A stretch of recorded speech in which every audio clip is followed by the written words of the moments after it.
اور اس جن نے مجھے اغوا کر کے یہاں پہ رکھا ہوا ہے، اور وہ جن ابھی آئے گا اور تمہیں وہ مار دے گا، اور تمہاری وجہ سے وہ شاید مجھے بھی مارے یا میرے اوپر بھی وہ ناراض ہو اور غصہ کرے، تو کیا بنے گا تمہارا؟ اس نے کہا کوئی بات نہیں۔ وہ ایک جگہ پہ چھپ گیا اور اس نے اس آیت کا ورد جاری رکھا،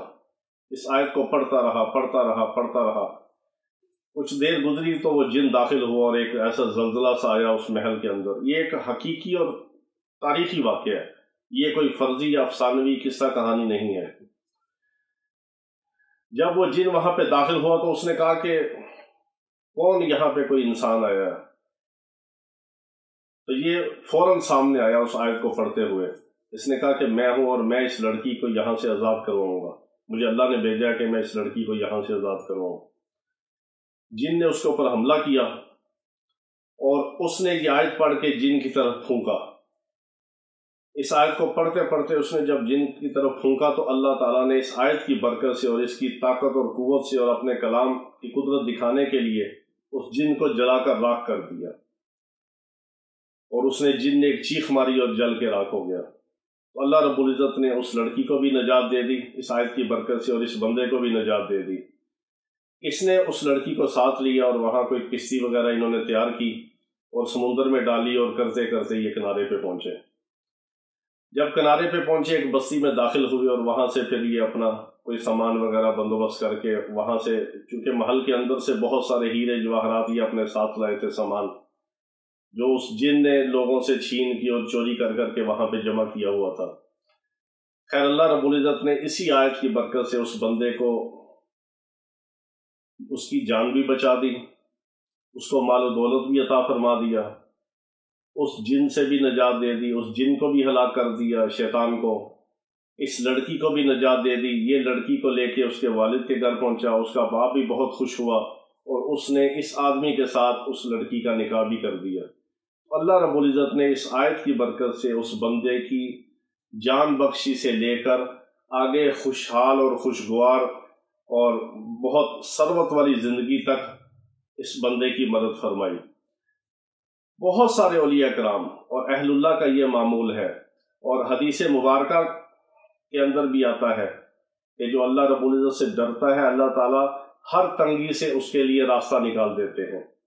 اور ہر جگہ اس کے لیے راستے نکل آتے ہیں، ہر پریشانی سے، ہر ہم اور غم سے اللہ تعالیٰ اس کو نجات عطا فرما دیتے ہیں، اور اس کو وہاں سے رزق عطا فرماتے ہیں جہاں سے اس کا تصور اور گمان بھی نہیں ہوتا۔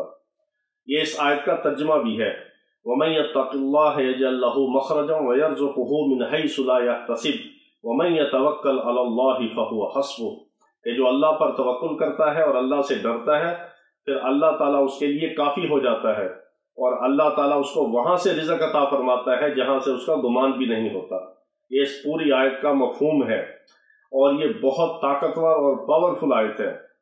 اس وقت بھی بہت سارے بڑے بڑے علماء کرام کا الحمدللہ ہمارے معمول کے اندر بھی ہے،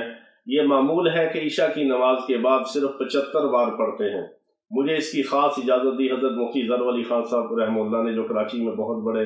عالم تھے، ان کا مدرسہ بھی ہے احسن العلوم، ان کی طرف سے بھی الحمدللہ اس بندہ عادت کو اجازت ملی ہے، ان کا بھی خاص عمل تھا اور بہت مجرب عمل ہے الحمدللہ، ہمارے معمول کے اندر بھی ہے، اور ہم آگے اپنے مریضوں کو بھی بتاتے ہیں اور بہت سارے لوگوں کو بتاتے ہیں۔ اس کی خاص اجازت آپ کو دے کے،